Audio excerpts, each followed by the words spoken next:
ഈ പ്രിസൺ മിനിസ്ട്രിക്ക് വേണ്ടിയിട്ട് ഞാൻ പോകുമ്പോ ഒരു ദിവസം അവിടെ ചെന്ന് എല്ലാ കാര്യങ്ങളൊക്കെ നിർവഹിക്കേണ്ടതുണ്ട്. അപ്പൊ നിർവഹിക്കാൻ പോകുന്ന വഴിക്ക് ഞാൻ ഇങ്ങനെ ഈ ഒരു പ്രാർത്ഥന നടത്തിക്കൊണ്ട് പോയിട്ടുണ്ട്. അതാണ്, കർത്താവേ, ഞാൻ ഇന്ന് കണ്ടുമുട്ടാൻ പോകുന്ന ഓരോ മക്കളെയും അവരുടെ കുടുംബത്തോടും ഉത്തരവാദിത്തങ്ങളോടും സഹപ്രവർത്തകരോടും കൂടെ അമ്മയുടെ തിരുഹൃദയത്തിൽ നിന്നൊഴുകുന്ന തിരുരക്തത്താൽ കഴുകണമേ, പൊതിയണമേ, വിശുദ്ധീകരിക്കണം. എത്ര പ്രാവശ്യം പറഞ്ഞു എന്ന് എനിക്കറിയില്ല.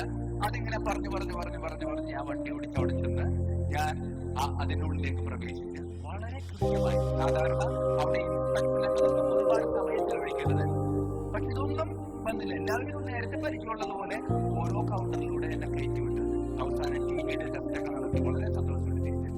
അപ്പൊ ഞാൻ ഇറങ്ങിയിട്ട് തമ്പുരാനോട് ഒത്തിരി നന്ദിയുണ്ട്. കാരണം അവിടെ ഒരുപാട് ബുദ്ധിമുട്ടുണ്ടാകുമെന്ന് വിചാരിച്ചതാണ്. പക്ഷെ ഒന്നും സംഭവിച്ചിട്ടില്ല, കൃത്യമായിട്ട് കഴിഞ്ഞു.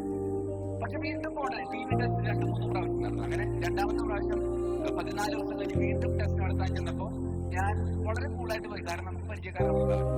അങ്ങനെ വളരെ കൂളായിട്ട് പോയി. അതിന്റെ ഉള്ളിലേക്ക് കയറിയപ്പോ അന്ന് വരെ ഇല്ലാത്ത പ്രശ്നങ്ങൾ അന്ന് നടന്നു. കാരണം ഞാൻ ആദ്യം വരുമ്പോൾ നമുക്കൊരു ടെൻഷൻ ഉണ്ടാവും. ഞാൻ ഈ പ്രാർത്ഥന സ്ഥാനം വഴിയൊക്കെ റെഡിയാക്കി.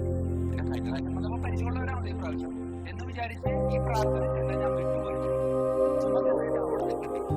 കഴിഞ്ഞ പ്രാവശ്യം 10 മിനിറ്റ് കൊണ്ട് നടത്തിയത് ഈ പ്രാവശ്യം 2.5 മണിക്കൂർ ഞാൻ അവിടെ നിന്ന് തിരിച്ചിറങ്ങി പോയിരുന്നപ്പോ തമ്പുരാൻ എന്റെ അടുത്ത് ചോദിച്ചു, എളുപ്പത്തിൽ പോകാമെന്ന് വിചാരിച്ചില്ല.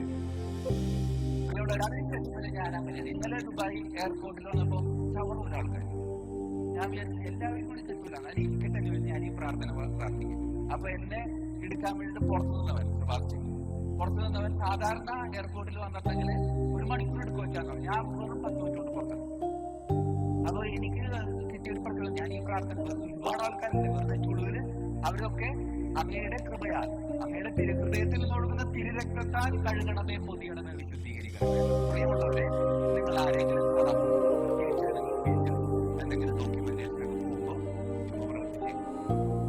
പ്രാർത്ഥിച്ചേക്കുമ്പോൾ അത് നടന്നില്ല, അവർ നല്ലതാണോ? ഈ ഒരു പ്രാർത്ഥന ആ ഒരു ചൈതന്യത്തോടുകൂടെ നമുക്ക് നടത്താനായിട്ട്. അപ്പൊ അതിന് ദൈവം നിങ്ങളെ സമൃദ്ധമായിട്ട് അനുഗ്രഹിക്കട്ടെ എന്ന് സ്നേഹത്തോടെ നിങ്ങളെ ആശംസിക്കാൻ ഞാൻ പ്രാർത്ഥിക്കുന്നു.